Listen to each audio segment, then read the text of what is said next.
আজ মায়ের আঁচল গল্পের তৃতীয় পর্ব।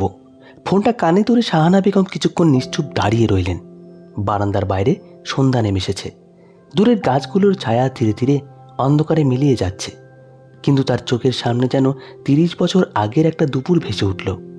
একটা সময় ছিল যখন কামাল নামটা শুনলেই তার মুখে হাসি ফুটত, আর আজ এই বয়সে এসে সেই নাম শুনে বুকের ভেতরটা কেঁপে উঠছে। ওপাশ থেকে আবার ভেসে এলো, শাহানা, কথা বলবে না? শাহানা ধীরে বললেন, এত বছর পর হঠাৎ কেন? কামাল দীর্ঘশ্বাস ফেলল, কারণ আর দেরি করার সময় নেই। মানে, আমার শরীর ভালো না, ডাক্তার বলেছে সময় খুব বেশি নেই। শাহানা চুপ হয়ে গেলেন। মৃত্যুর খবর শুনে তিনি আনন্দ পেলেন না, রাগও হলো না, শুধু অদ্ভুত একটা শূন্যতা অনুভব করলেন। কামাল বলল, তোমার সঙ্গে একবার দেখা করতে চাই। কেন? কিছু কথা আছে, কিছু সত্য কথা। শাহানা চোখ বন্ধ করলেন। এই মানুষটার সঙ্গে জড়িয়ে আছে তার জীবনের সবচেয়ে সুন্দর স্মৃতি আর সবচেয়ে গভীর কষ্ট। 1989 সাল, তখন শাহানার বয়স মাত্র 21। বিশ্ববিদ্যালয়ে বাংলা সাহিত্য পড়েন। মেধাবী, শান্ত স্বভাবের মেয়ে। সেই সময়ে পরিচয় হয়েছিল কামালের সঙ্গে। কামাল ছিল একই বিশ্ববিদ্যালয়ের ছাত্র। দুজনের পরিচয় থেকে বন্ধুত্ব, বন্ধুত্ব থেকে ভালোবাসা। 4 বছর ধরে তারা একসঙ্গে স্বপ্ন দেখেছিল, একটা ছোট সংসার, একটা ছাদ, দুজন মানুষ, সহজ জীবন। কিন্তু বাস্তবতা গল্পের মতো ছিল না। কামালের পরিবার ছিল দরিদ্র, শাহানার পরিবার ছিল প্রভাবশালী। শাহানার বাবা স্পষ্ট বলে দিয়েছিলেন, ওই ছেলের সঙ্গে তোমার বিয়ে হবে না। শাহানা অনেক লড়েছিলেন, অনেক কেঁদেছিলেন, কিন্তু শেষ পর্যন্ত পারেননি। একদিন খবর পেলেন কামাল কোনো কথা না বলেই বিদেশে চলে গেছে। কোনো চিঠি না, কোনো বিদায় না, কোনো ব্যাখ্যা না। এরপর কয়েক মাসের মধ্যেই তার বিয়ে হয় আব্দুল করিমের সঙ্গে, একজন সৎ ভদ্র মানুষ, যিনি তাকে সম্মান দিয়েছিলেন, ভালোবাসাও দিয়েছিলেন। তবু জীবনের একটা অধ্যায় কখনো পুরোপুরি মুছে যায়নি। বর্তমানে ফিরে এসে শাহানা ধীরে বললেন, এখন এসব কথা বলে কি হবে কামাল? কামালের গলা ভারী হবে, কারণ তুমি যেটা জানো সেটা পুরো সত্য নয়। শাহানা ভুরু কুঁচকে বললেন, মানে? ওপাশে কিছুক্ষণ নীরবতা। তারপর কামাল বলল, আমি তোমাকে ছেড়ে যাইনি। শাহানার বুক ধক করে উঠল। কি বলছো? আমি তোমাকে অন্তত 50টা চিঠি লিখেছিলাম। অসম্ভব, তোমার বাবার লোকেরা কোনো চিঠি তোমার হাতে পৌঁছতে দেয়নি। শাহানা যেন নিজের কানকে বিশ্বাস করতে পারছিলেন না। কামাল বলতে লাগলো, বিদেশে যাওয়ার আগে আমি তোমার বাবার কাছে গিয়েছিলাম। তারপর উনি আমাকে বলেছিলেন, যদি তোমাকে সত্যি ভালোবাসি তাহলে তোমার জীবন থেকে সরে যেতে হবে। শাহানার হাত কাঁপছিল। তুমি মিথ্যা বলছো। না শাহানা, প্রমাণ? প্রমাণ আছে। ফোন কেটে যাওয়ার পর পুরো রাত শাহানা ঘুমাতে পারলেন না। বিছানায় শুয়ে শুধু একটাই প্রশ্ন ঘুরপাক খাচ্ছিল, যদি সত্যিই কামাল তাকে ছেড়ে না গিয়ে থাকে, তাহলে এত বছর ধরে তিনি কাকে দোষ দিয়ে এসেছেন? অন্যদিকে রাফির জীবনেও ঝড় থামছে না। ছোট্ট আশা জন্মানোর পর থেকে তার মধ্যে অনেক পরিবর্তন এসেছে। রাতে মেয়েকে কোলে নিয়ে বসে থাকে, ঘুম ভেঙে গেলে নিজেই দুধ গরম করে, ডায়পার বদলায়। একদিন ভোরে আশাকে বুকে নিয়ে বারান্দায় দাঁড়িয়েছিল। হঠাৎ মেয়েটা ছোট্ট হাত দিয়ে তার আঙ্গুল শক্ত করে ধরল। সেই মুহূর্তে রাফির চোখে পানি চলে এলো। সে মনে মনে ভাবল, এই ছোট্ট মানুষটা যদি একদিন আমাকে বলে, বাবা তুমি আর এসো না, ভাবনাটুকুই তার বুক ভেঙে দিল। সেই প্রথম সে মায়ের কষ্টটা সত্যিকারের অনুভব করল। সকালে রূপা তাকে বলল, আমি একটা সিদ্ধান্ত নিয়েছি। কি? আমরা মাকে খুঁজে বের করব। উনি যদি দেখা না করতে চান তবুও চেষ্টা করব। রাফি কিছু বলল না, কারণ তার নিজেরও একই ইচ্ছে। কিন্তু তারা জানতো না শাহানা বেগমের জীবনের অতীতের দরজা ইতিমধ্যে খুলতে শুরু করেছে। আর সেই দরজার ওপাশে এমন একটি সত্য লুকিয়ে আছে, যা শুধু শাহানার জীবনই নয়, রাফির জীবনকেও বদলে দিতে পারে। কারণ কামালের কাছে এমন একটি পুরনো ডায়েরি আছে, যার ভেতরে লেখা একটি নাম দেখে শাহানা বেগম স্তব্ধ হয়ে যাবেন। আর সেই নামটি রাফির বাবার সঙ্গে জড়িত। পরদিন সকাল থেকেই শাহানা বেগমের মন অস্থির। বারবার মনে হচ্ছে কামালের সঙ্গে দেখা করা উচিত কিনা। 30 বছরেরও বেশি সময় ধরে যে অধ্যায়টাকে তিনি বন্ধ বলে ভেবেছেন, সেটাই হঠাৎ আবার খুলে গেছে। নীরের ছোট্ট বাগানে বসে তিনি চা খাচ্ছিলেন। ঠিক তখনই আয়েশা খাতুন এসে পাশে বসলেন। কি হয়েছে, তোমাকে খুব চিন্তিত লাগছে? শাহানা মৃদু হেসে বললেন, পুরনো একটা মানুষ ফিরে এসেছে। ভালো মানুষ না খারাপ মানুষ? শাহানা কিছুক্ষণ চুপ থেকে বললেন, জানি না, এত বছর পর মানুষকে বিচার করা কঠিন। আয়েশা খাতুন বললেন, তাহলে দেখা করে নাও, যদি পুরনো ক্ষত আবার জেগে ওঠে। বৃদ্ধা হাসলেন, ক্ষত তো জেগেই আছে, না হলে আজও কষ্ট পেতে? কথাটা শুনে শাহানা আর কিছু বলতে পারলেন না। দুদিন পর শহরের একটি শান্ত ক্যাফে। বিকেলের আলো জানলা দিয়ে ভেতরে ঢুকেছে। শাহানা বেগম ধীরে ধীরে ভিতরে প্রবেশ করলেন। কোণের টেবিলে বসে থাকা একজন বৃদ্ধ উঠে দাঁড়ালেন। চুল প্রায় সাদা, মুখে বয়সের ছাপ, চোখের নিচে কালি, কিন্তু সেই চোখ দুটো তিনি চিনতে পারলেন। এত বছর পরও কামাল। কিছুক্ষণ দুজনেই কোনো কথা বললেন না, শুধু একে অপরের দিকে তাকিয়ে রইলেন, যেন 30 বছরের দূরত্ব কয়েক সেকেন্ডে মাপার চেষ্টা করছেন। শেষ পর্যন্ত কামাল বলল, তুমি খুব বদলে গেছো। শাহানা মৃদু হাসলেন, বয়স মানুষকে বদলে দেয়, কিছু মানুষকে না। কামালের কণ্ঠে পুরনো আবেগের ছায়া ছিল। শাহানা সেটা এড়িয়ে গেলেন। তুমি বলেছিলে কিছু প্রমাণ আছে। কামাল মাথা নেড়ে পাশে রাখা পুরনো চামড়ার ব্যাগ খুলল। ভেতরে একটি ডায়েরি বের করল। ডায়েরিটা পুরনো, পাতাগুলো হলদেটে হয়ে গেছে। এটা আমার ডায়েরি। এতে কি আছে? আমার লেখা সব চিঠির কপি। শাহানার বুক ধরপড় করতে লাগলো। কামাল ডায়েরির মাঝখানের একটা পৃষ্ঠা খুলে সামনে ধরল। সেখানে তার নিজের হাতের লেখা।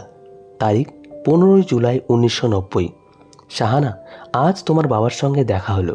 উনি আমাকে স্পষ্ট বলে দিলেন, আমি যদি তোমাকে সত্যিই ভালোবাসি তাহলে তোমার জীবন থেকে সরে যেতে হবে। শাহানার চোখ ঝাপসা হয়ে গেল।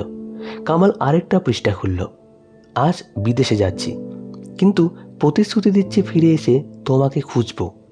আরেকটা পৃষ্ঠা। তোমার কোনো উত্তর পাচ্ছি না, জানি না চিঠিগুলো তোমার কাছে পৌঁছাচ্ছে কিনা। আরেকটা। আজ খবর পেলেন তোমার বিয়ে হয়ে গেছে। মনে হচ্ছে পৃথিবী থেমে গেছে। শাহানার হাত কাঁপছিল। এত বছর ধরে তিনি বিশ্বাস করে এসেছেন কামাল তাকে ছেড়ে চলে গিয়েছিল।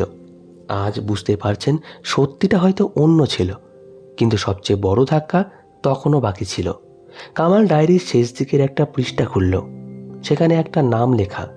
নামটা দেখেই শাহানা জমে গেলেন। আব্দুল করিম, তার প্রয়াত স্বামীর নাম। শাহানা অবিশ্বাসের চোখে তাকালেন। করিমের নাম এখানে কেন? কামাল দীর্ঘশ্বাস ফেলল। কারণ তোমার স্বামী সব জানতেন। কি বলছো? তোমার বিয়ের 1 বছর পর তিনি আমার সঙ্গে দেখা করেছিলেন।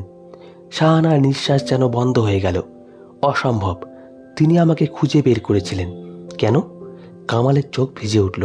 কারণ তিনি জানতেন তুমি আমাকে ভুলতে পারোনি। শাহানা নিঃশব্দে বসে রইলেন। কামাল ধীরে ধীরে বলতে লাগলো, তোমার স্বামী অসাধারণ একজন মানুষ ছিলেন। তিনি আমাকে বলেছিলেন, আমি শাহানাকে ভালোবাসি, কিন্তু আমি জানি তার হৃদয়ের একটা অংশ এখনো তোমার কাছে আছে। তাই তোমাকে একটা কথা বলতে এসেছি।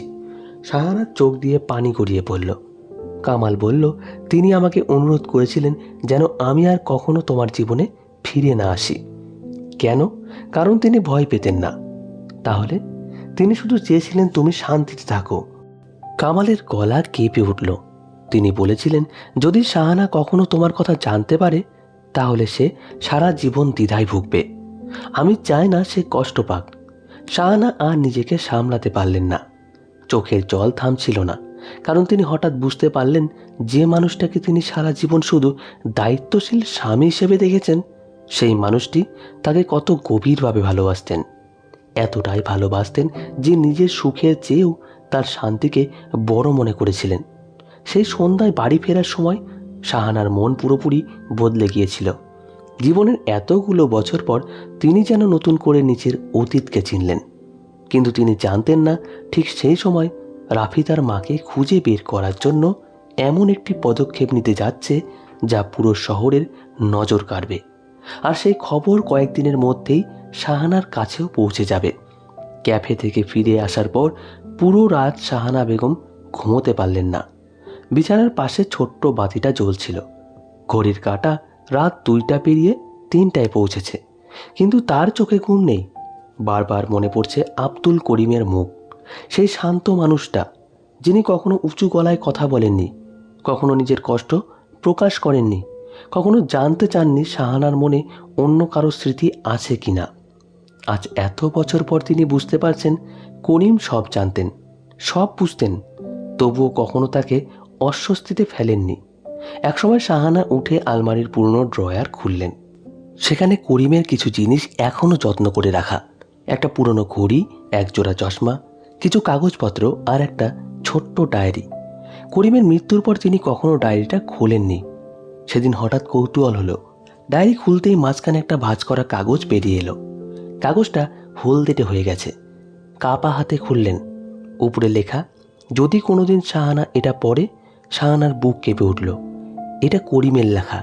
শাহানা, তুমি যদি এই চিঠি পড়ো তার মানে আমি হয়তো আর পৃথিবীতে নেই। তোমাকে একটা কথা কখনো বলিনি, কারণ বললে হয়তো তোমার জীবন কঠিন হয়ে যেত। আমি জানতাম তোমার জীবনে আমার আগে আর একজন ছিল। আমি এটাও জানতাম তুমি তাকে সত্যিই ভালোবেসেছিলে, কিন্তু আমি কখনো তোমাকে দোষ দিইনি, কারণ ভালোবাসা কোনো অপরাধ নয়। বরং আমি সবসময় চেয়েছি তুমি যেন অপরাধ বোধ ছাড়া জীবন কাটাতে পারো। তুমি আমাকে যতটুকু ভালোবেসেছ সেটুকুই আমার জন্য যথেষ্ট ছিল। আর যদি কোনো দিন কামালের সঙ্গে তোমার দেখা হয় তাহলে ওর উপর রাগ রেখো না। সে খারাপ মানুষ ছিল না। পরিস্থিতি আমাদের সবার চেয়ে শক্তিশালী ছিল। করিম চিঠির শেষ লাইনটা পড়ে শাহানা আর নিজেকে সামলাতে পারলেন না। বহু বছর পর তিনি শিশুর মতন কাঁদলেন, করিমের জন্য, কামালের জন্য আর নিজের জন্য। এদিকে অন্যদিকে রাফি যেন পাগলের মতো মাকে খুঁজছে। নীর কোথায় সেটা কেউ বলছে না, কিন্তু সে হাল ছাড়েনি। প্রতিদিন অফিস শেষে বিভিন্ন বৃদ্ধাশ্রমে যায়, বিভিন্ন কমিউনিটি সেন্টারে খোঁজ নেয়। কোথাও কোনো খবর নেই। একদিন রাতে রূপা বলল, এভাবে চলবে না। তাহলে কি করব? মা যদি আমাদের খুঁজতে না চান? রাফি দীর্ঘশ্বাস ফেলল। তবুও আমি খুঁজব। কেন? রাফি আশার দিকে তাকালো। ছোট্ট মেয়েটা ঘুমাচ্ছে, কারণ আমি চাই না একদিন আশা আমার সঙ্গে এমন কিছু করুক যেটা আমি আমার মায়ের সঙ্গে করেছি। রূপার চোখ ভিজে উঠল। সে ধীরে বলল, আমিও মায়ের কাছে ক্ষমা বলতে চাই। পরদিন সকালে রাফি একটা অদ্ভুত সিদ্ধান্ত নিল। সে সামাজিক যোগাযোগ মাধ্যমে একটা পোস্ট দিল। পোস্টে মায়ের একটা পুরনো ছবি, নিচে লিখল, মা, তুমি যদি এটা দেখে থাকো শুধু একটা কথাই বলতে চাই, আমি ভুল করেছি, খুব বড় ভুল। তুমি যদি আমাকে শাস্তি দিতে চাও আমি মেনে নেব, কিন্তু একবার দেখা করার সুযোগ দাও, শুধু একবার। তোমার ছেলে রাফি। পোস্টটা কয়েক ঘন্টার মধ্যেই হাজার হাজার মানুষ শেয়ার করলো। অনেকে মন্তব্য করলো। কেউ রাফিকে দোষ দিল, কেউ রাফিকে বলল ভুল বুঝতে পারাটাই বড় বিষয়। কেউ নিজের জীবনের গল্প শেয়ার করলো। একদিনের মধ্যে পোস্টটা ভাইরাল হয়ে গেল। দুদিন পর নীরের অফিস কক্ষে বসেছিলেন শাহানা বেগম। কমিউনিটির এক কর্মী এসে বলল, আপা, এটা কি আপনার ছেলে? মোবাইলটার সামনে ধরল রাফির সেই পোস্ট। শাহানা অনেকক্ষণ চুপচাপ ছবিটার দিকে তাকিয়ে রইলেন। তারপর পোস্টের লেখাগুলো পড়লেন। একবার, দুইবার, তিনবার। চোখের কোণে পানি জমে উঠল। সেই রাতে তিনি বারান্দায় দাঁড়িয়েছিলেন। হালকা বাতাস বইছে। হঠাৎ মোবাইলটা বেজে উঠল। অচেনা নম্বর। ফোন ধরতেই ওপাশ থেকে ভেসে এলো একটা নারী কণ্ঠ। আপনি কি শাহানা বেগম? জি, আমি অ্যাডভোকেট সাবিহা রহমান। বলুন। আপনার স্বামী আব্দুল করিম সাহেবের একটি পুরনো নথি আমাদের কাছে ছিল। শাহানা অবাক হলেন। কী নথি? ওপাশে কয়েক সেকেন্ড নীরবতা। তারপর আইনজীবী বললেন, উনি মৃত্যুর আগে একটি গোপন ট্রাস্ট তৈরি করেছিলেন। ট্রাস্ট? জি, এবং সেই ট্রাস্টের প্রধান উত্তরাধিকারী আপনি নন। শাহানা স্তব্ধ। তাহলে কি? ওপাশ থেকে উত্তর এলো, আপনার নাতনি আশা। শাহানার হাত থেকে প্রায় ফোনটা পড়ে যাচ্ছিল, কিন্তু এর চেয়েও বড় ধাক্কা তখনও বাকি ছিল। কারণ আইনজীবী এরপর যে কথাটা বললেন সেটা শুনে শাহানা বেগমের মুখ ফ্যাকাশে হয়ে গেল। আর ট্রাস্টের দ্বিতীয় শর্ত অনুযায়ী আশার বয়স 5 বছর হওয়ার আগেই আপনাকে এবং রাফিকে একসঙ্গে উপস্থিত হতে হবে, নইলে পুরো সম্পত্তি অন্যত্র চলে যাবে। আর এভাবেই চলবে পরবর্তী পর্ব। ধন্যবাদ সকলকে।